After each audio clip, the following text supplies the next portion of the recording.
Good morning, Trumptopia!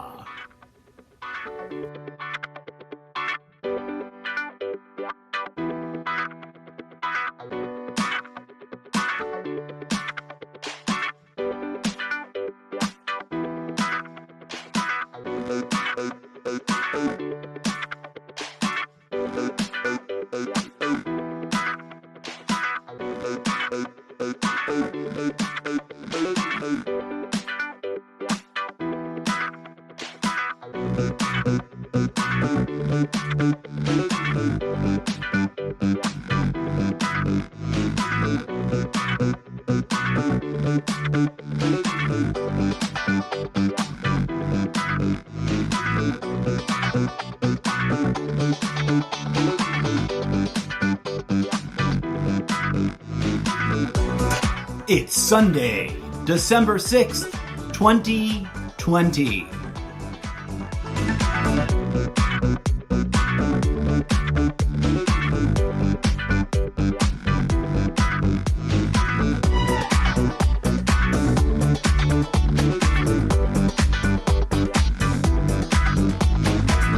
I am your Groove-olicious host, a robot from the 70s, in the future, the incorrigible Mr. Zeppo.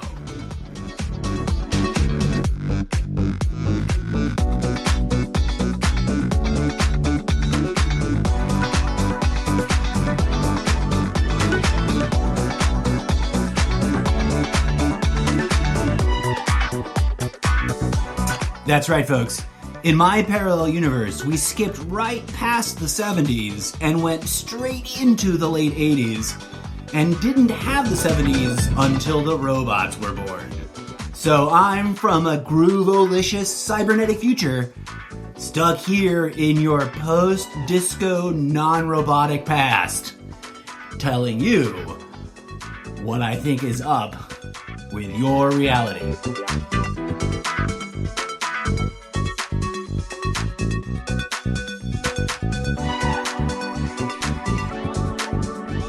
In the future, the robots learn how to dance, and then we achieve peace. Thanks for tuning in, folks. It is I, your humble host, the incorrigible Mr. Zeppo, on a beautiful Sunday, I guess it is now technically afternoon. Top of the afternoon to you, folks. No, I didn't just wake up. But it is Good Morning Trumptopia. On Sundays, I like to take a more philosophical approach, and instead of digging into the mundane, day-to-day, current events of stuff, I like to zoom out and take a bigger picture look at what's going on. If you haven't heard it yet, I strongly recommend you jump over to a particular episode with the title something along the lines of Why is Politics So Divisive? Look for that one, because it correlates here. But let's take a moment, first of all, on a Sunday, to express some gratitude. I know that gratitude, like sensitivity, is currently not trending. It's currently over there on the poo-poo list of that represents weakness according to some people. Fuck that noise. Sensitivity and gratitude are profoundly powerful spiritual tools, and they invoke humility. Now, why is humility considered weakness? Wait, take a step back. Why do we measure things in terms of, quote, weakness? And then puff out our chests and beat the war drums and rattle the sabers in attempts to display metaphorical strength.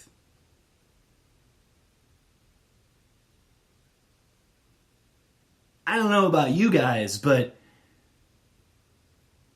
I don't think that most politicians are that literally strong, right? Some of them have been in good shape. Most of them are aging senior citizens, to be quite frank. And strength is most certainly not a literal property.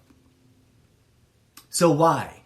Why the saber rattling? Why the puffing out of the chest? Why the beating of the war drums when we all want peace, when we all want security and comfort and even convenience? But put a pin in that idea of convenience. We've talked about it before in the show, and we'll come back and talk about it again, but it's a nexus point. We're really deeply drawn to convenience. But let's not go down that rabbit hole because it's complicated. Let's stick to this idea of fighting.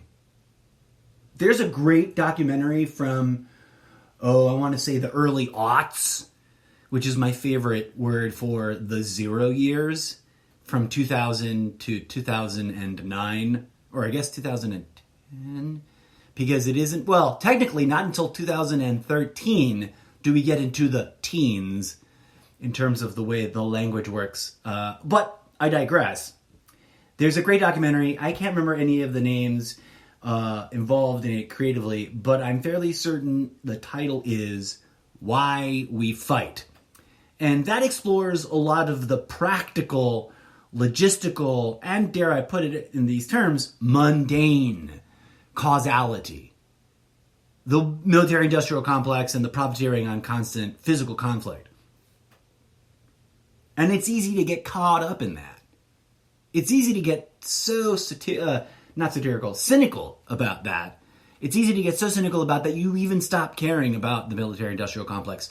As many people who are otherwise deeply concerned with, quote, conspiracy theories have done. They just stop. They're like, whatever, the military. No. That's like the OG conspiracy that ain't a theory that you're all now dismissing as that's not important enough. That's not deep and dark enough. As I have suggested previously on the show, and as I am sure I will return to focus on this, it's distraction. That's a whole, we can talk for hours about the treadmill of distractionary tools being hurled at us. But I digress. We can pin it on the financial function of a military-industrial complex and say, well, because of that, all other fighting emerges and is normalized. But there's layers that go beyond just that practical, pragmatic, material, and mundane set of circumstances. Why is the military-industrial complex there? It came to exist in terms of the postmodern context, right? It reinvented itself because of these wars that we survived, that we wanted to end, theoretically, that we paid a lot of lip service to. In fact, we were so convinced of our own hubris that we dared to call both of these massive wars the war to end all war. Now, some argue, quite irrationally in my opinion, because although I can see where they're coming from, I personally believe the argument is contingent on a few things that don't actually exist. But some argue irrationally that violence, and therefore war, and all the other subsequent forms are just, quote, human nature. And I get it. I get why that's a pleasant sounding yet meaningless assessment. You look at nature and it's easy to be drawn towards the violence. It's easy to find the violence utilized by other living creatures in the act of survival. But are we running around barefoot and nearly buck naked in the woods anymore? No, we are not. So, how is this violence natural when we are no longer fighting over things that exist in nature, right? Creatures compete for resources in nature to survive. They don't do it in an organized fashion. They don't raise armies. Although we can find some examples of, hive mind creatures and then personify it into that. They're just hive mind creatures and that exist in ants and bees, etc., insects, generally speaking. Although plenty of insects are, fly solo. I think it's a sort of reverse personification, if I can suggest that, to dismiss this propensity towards violence as just natural. Do we defend ourselves when attacked? We have that capacity, yes. Do we have it in us to get so outraged that we are drawn towards violence? Of course. But is a perpetual state of fighting actually a part of human nature? I would argue that no, it isn't. That we have conditioned ourselves to this place because we're not really fighting over resources except for in the arenas of poverty, which is a whole nother episode because that's structural and institutional and sort of a result of profiteering. Poverty does not exist in nature. Absence does. There's not enough food in my habitat. But that's not poverty. It's a reverse form of personification to think that a creature fighting itself in an area that doesn't have the resources it prefers is a form of poverty. It's a mistake to make, I think, to do that kind of animalification of a very people thing. So where am I going with this? What do we fight about most, really, in terms of our actual day-to-day experience outside of the context of poverty and outside of the context of organized murder for profit, right? Because those things are systemic and structural and caused by the rest of our society doing what it normally does.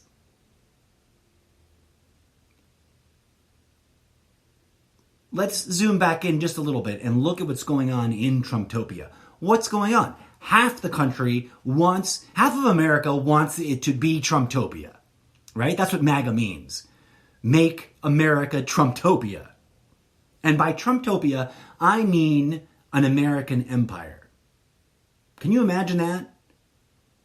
America as an empire, not figuratively, not commercially, not in its propaganda, not in a sociological, ideological way, but in a literal sense, with colonies and expansionism and the subjugation of others for the benefit of one's own greed.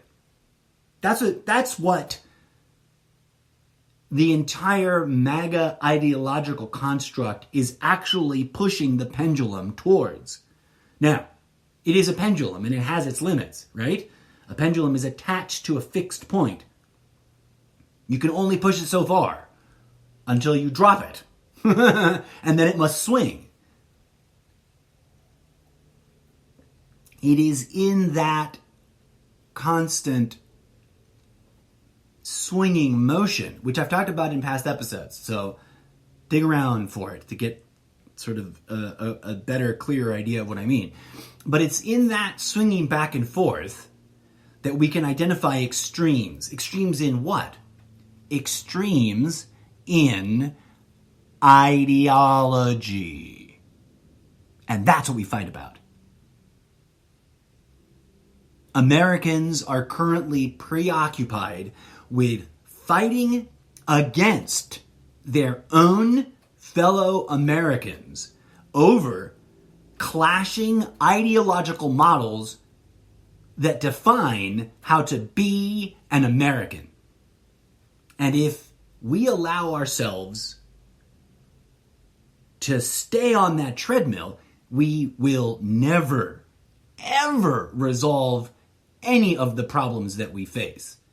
It's a recursive, spiraling, slippery slope ego trap.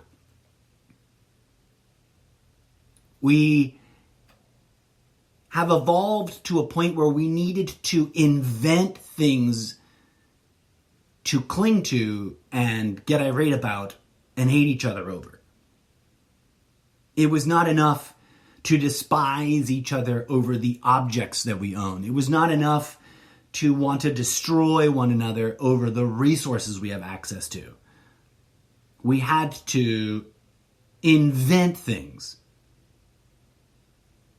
and then anchor our conflicts and violence in those things. Red versus blue.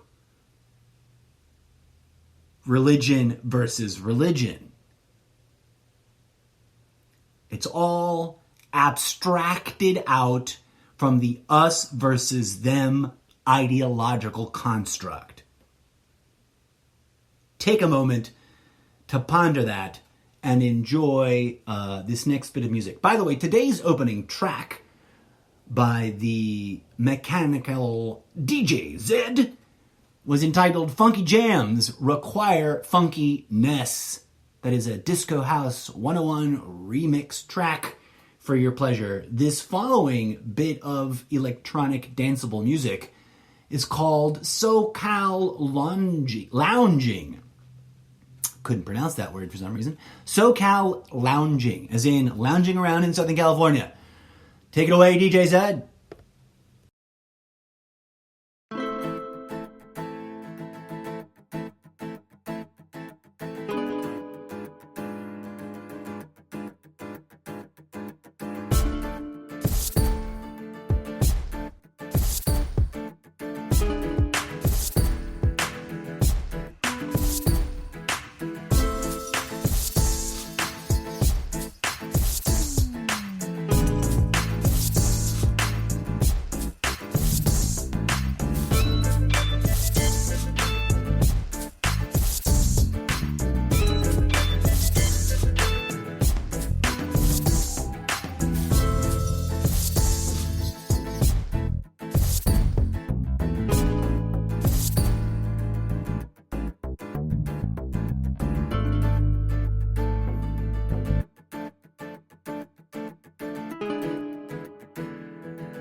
It is important in this moment that we're living through that we each contend and grapple with the following concept.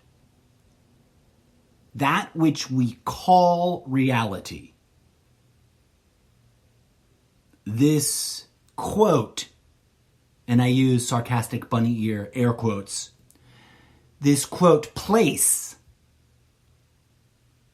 is not as we define it.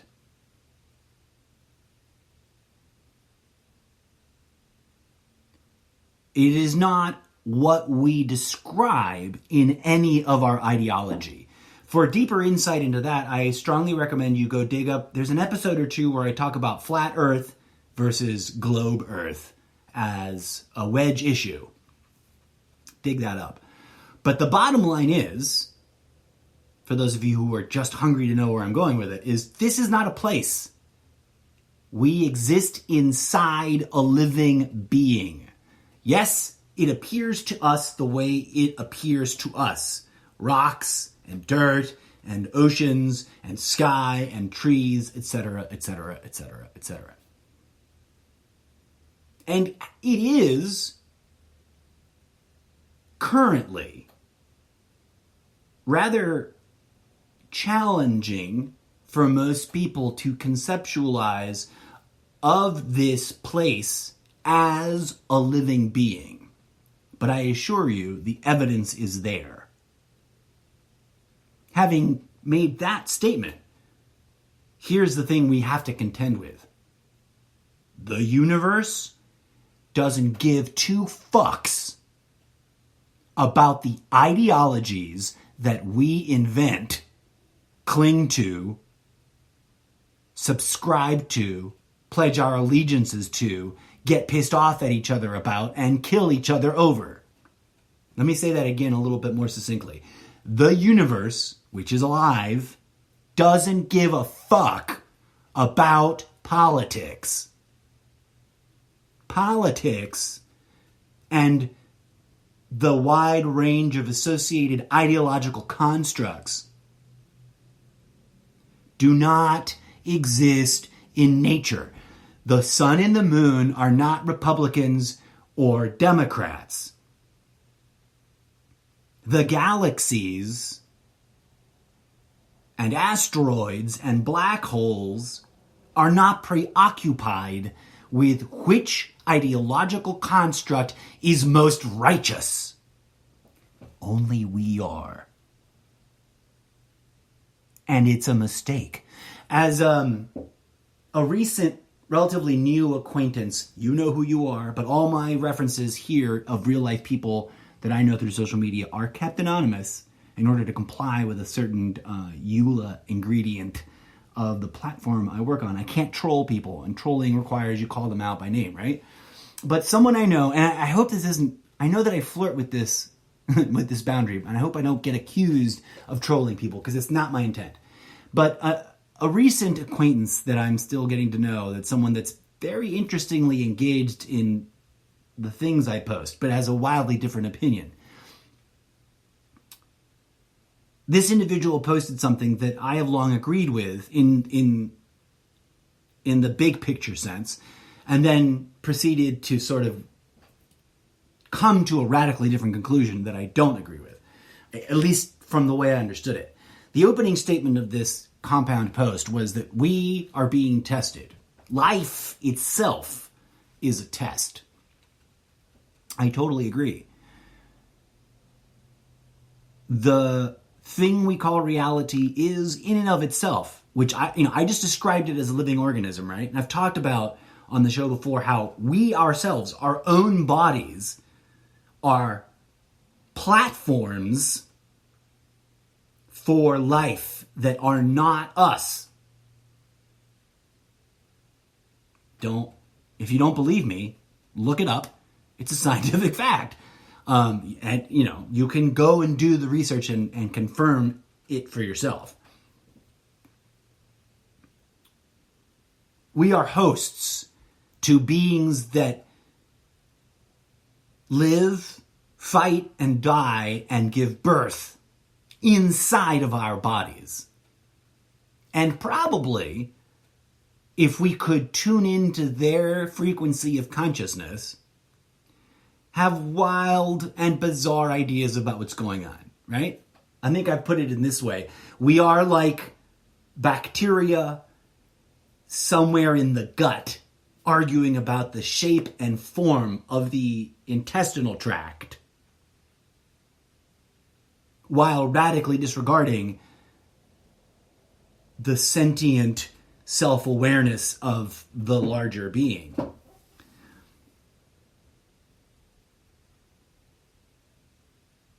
The universe is preoccupied with many things, but ideological constructs is not one of them. And yet, here we are, arguing, hating, and violently butchering one another for centuries over ideas that we made up. And it seems that any talk about abandoning those ideas, any talk of abdicating those constructs, any suggestion of moving beyond these mental cages is usually dismissed as some form of weakness. Now, why is that, dear friends? Because this abstraction of strength is unreal. It is a form of brute force will. Trump is obviously not a bodybuilder. He's not an athlete. He looks lumpy and out of shape when he golfs. And that's probably the most vigorous thing that he does. I don't know. I don't hang out with him. But he sure as fuck golfs a lot. More so than Obama did in 8 years. Trump has golfed in 4. Where's the outrage, Trump ace? Where's the outrage? Maybe it was never really about the golf. But so what Trump capitalizes on, what politicians capitalize on, is a form of brute strength of the will. Sheer willpower, which is something we simultaneously are mystified by and admire,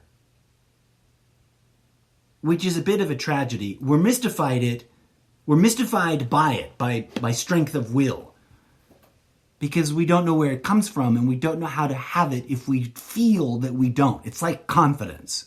People have wildly misunderstood constructs in their head about where confidence comes from. And so they usually wait around for external circumstances to be just right in order to magically feel confident. But that's not how it works. You choose to be confident. We're so caught up in our distractions, and we are so enamored with this idea, this abstraction of strength. And we're so conditioned by the us versus them paradox that we admire evil geniuses for their sheer brute strength of will. That's why people loved Hitler, and people loved Hitler. Some people still do. Right? And that's why people love Trump. Now, I'm not trying to call Trump Hitler the way the right called Obama Hitler. It's funny how common and trendy it is to call your political opposite Hitler. It's the us versus them indoctrination. Because one of the critical components of us versus them indoctrination, which is not the root source, but it's way down there at a central part of the pipeline. It's like ancient. Us versus them indoctrination is one of the oldest mental constructs that we invented. That is itself one of the few mental constructs we created that is sort of closely related to nature. Because we evolved and, lived in a tribalistic fashion and had to compete for resources with other human beings who seemed different to us. The irony being that we're like genetically 99.999999999 ad nauseum number of nines genetically identical. The difference between the most wildly different human beings is less than 1 percentage point in terms of the genome. And yet, we allowed our primitive fear of others who are more strong than us become this abstraction, this ideological construct of us versus them. You're either with us or you're against us. One of the stupidest, most toxic, backwards, problematic axioms and mental cages we've ever invented for ourselves. Because it is completely possible to be separate and not in opposition. And it's entirely possible to disagree and not need to annihilate one another. This life we live is indeed a test, but it is not a test of which political tribe is most righteous. It is not a test of which religious cult is most powerful. It is not a test of what political agenda is most successful. Those are lies. And each of them very implicitly programs you to believe, either overtly or subtly, in the test being about those ideologies. Most people run around living their lives preoccupied with these made-up things. In nature, in reality as it actually exists, free from mental constructs, there is no need to fight. There is a calling to collaborate. There is a calling to heal ourselves and one another. There is a calling to lift each other up. And do those three things require any kind of fighting? No, my friends, they do not. And yet, we live a life preoccupied with contest, with fighting, with ideological mental cages rattled by their own requirements of your belief. And the calling of this era, the calling of our time, is to forgive ourselves and each other. Now, why is forgiveness considered one of those things over there in that bucket of weakness? Because this abstraction of strength that is embedded in all of our ideological constructs is a toxic, inverse, messed up, corrupt AF ideological construct of what strength is. And in that ideological construct of what strength is supposed to be, the primary requirement is winning. The primary goal, objective, and proof of your strength is winning. Now, ask yourselves this, dear friends. What the fuck is winning? That's 3 question marks of, the fuck does that even mean? In nature, what does it mean to win? Lots of people will jump on that question with survival, gathering more resources, breeding the most, not dying. But those things are those things in and of themselves. How are they winning?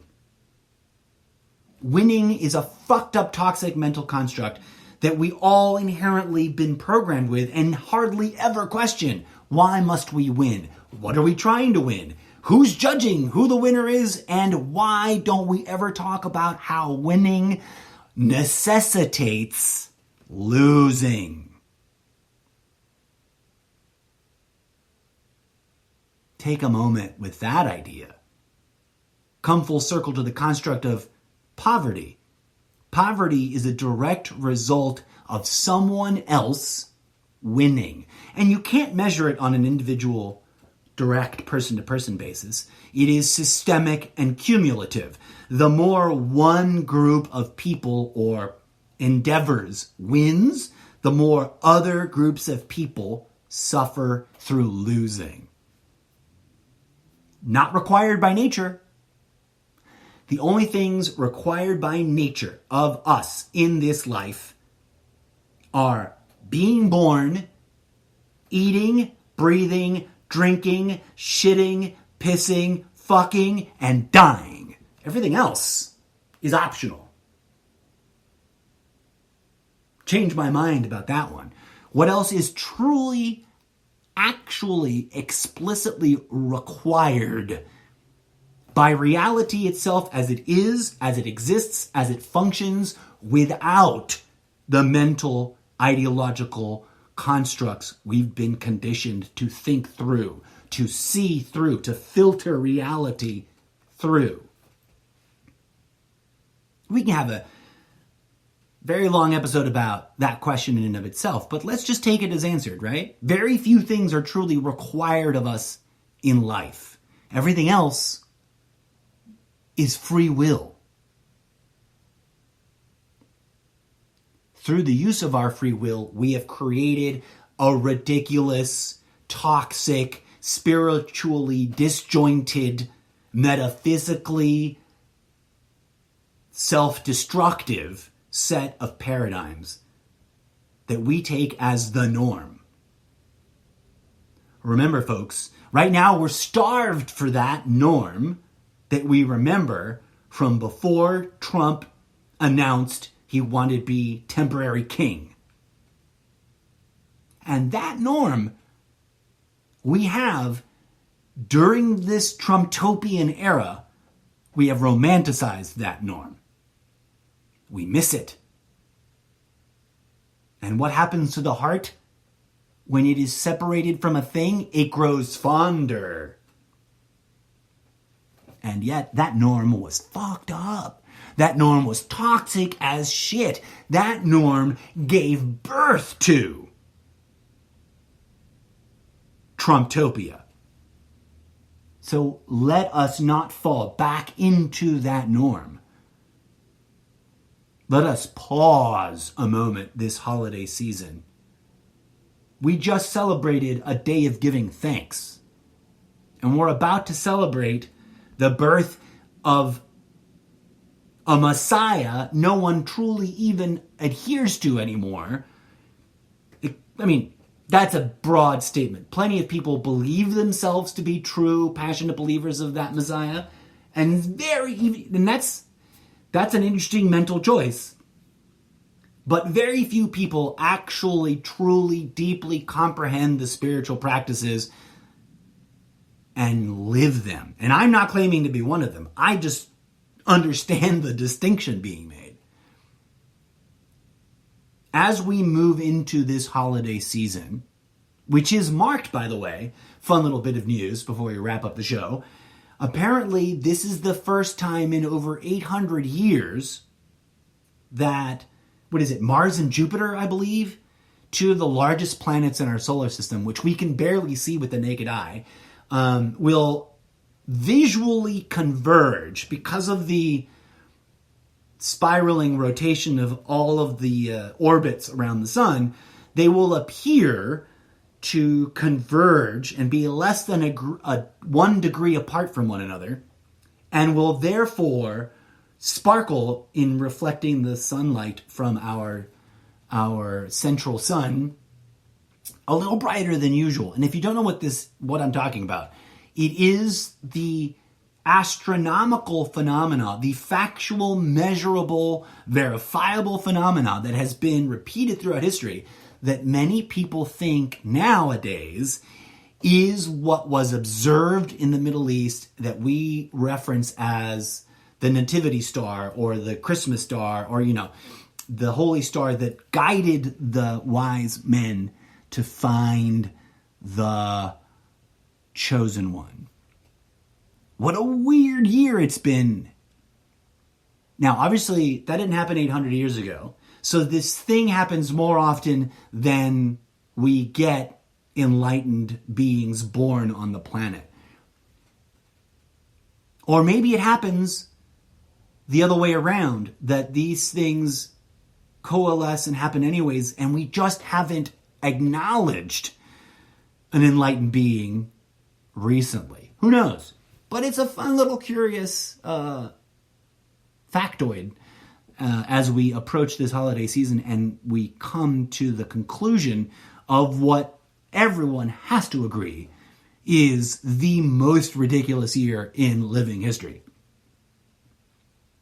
Call me crazy, folks, but I deeply suspect that our clinging to these mental constructs, as just discussed, is at or very close to the root cause of this madness we've just lived through. And that maybe, just maybe, as the Jesus baby star sparkles in the night sky this season, maybe we should take the time to truly contemplate what ideologies, if any, we choose to cling to. And on that note, my dear friends, I thank you for tuning in, and I will wrap up this show with this final bit of digital entertainment from your favorite imaginary DJ, DJ Zed. Chaos Cocktail, a new jazz funk remix track. Until next time, folks, may peace, love, and grooviness blossom in your heart.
Namaste, friends, and thanks for listening. If you appreciate what I talk about in this podcast, you might love my Instagram account. Just go to Instagram and type in Mr. Zeppo. You can also visit me on Facebook and Twitter. And I humbly thank you for listening. And I humbly invite you to share this podcast with your friends.